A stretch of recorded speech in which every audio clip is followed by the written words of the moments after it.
اعوذ باللہ من الشیطان الرجیم بسم اللہ الرحمن الرحیم فمن شہد منکم الشہر فلیصمہ صدق اللہ مولانا العظیم۔ بزرگان دین، برادران عزیز،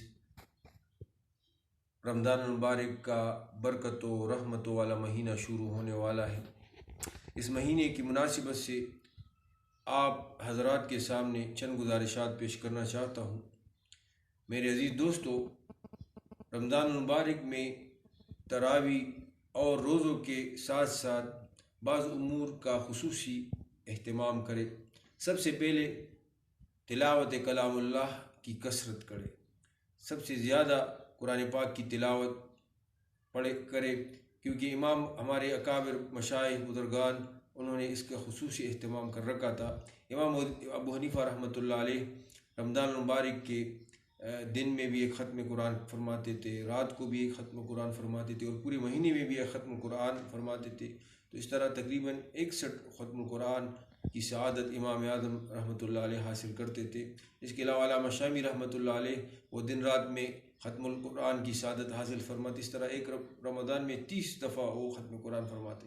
تو میرے عزیز دوستو، رمضان المبارک کے مہینے میں سب سے زیادہ تلاوت کلام پاک کی کثرت کرے، کیونکہ قرآن پاک کا اس مہینے کے ساتھ ایک نسبت ہے۔ اس مہینے میں قرآن پاک کا نزول ہوا تھا۔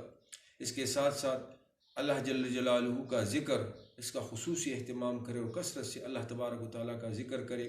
خصوصاً بعض دعائے سبحان اللہ و بحمدہ سبحان اللہ العظیم، یا سبحان اللہ والحمد للہ ولا الہ الا اللہ واللہ اکبر ولا حول ولا قوۃ الا باللہ العلی العظیم۔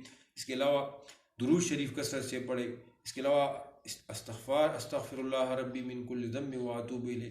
تو ان سب چیزوں کا خصوصی اہتمام کرے۔ اس کے ساتھ ساتھ رمضان المبارک کے مہینے میں صدقات کا خصوصی اہتمام کرے۔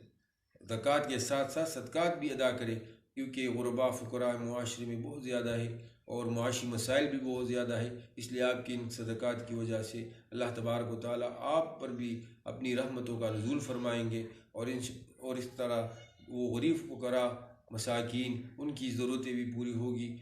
حضور علیہ الصلاۃ والسلام کا رمضان المبارک، ویسے بھی پیغمبر علیہ الصلاۃ والسلام کی سخاوت بہت زیادہ تھی، لیکن احادیث مبارکہ میں آج پیغمبر علیہ الصلاۃ والسلام ان کے متعلق آتے ہیں کہ حضور علیہ الصلاۃ والسلام کے سخا رمضان المبارک میں تیز ہواؤں جیسا ہو جاتی تھی۔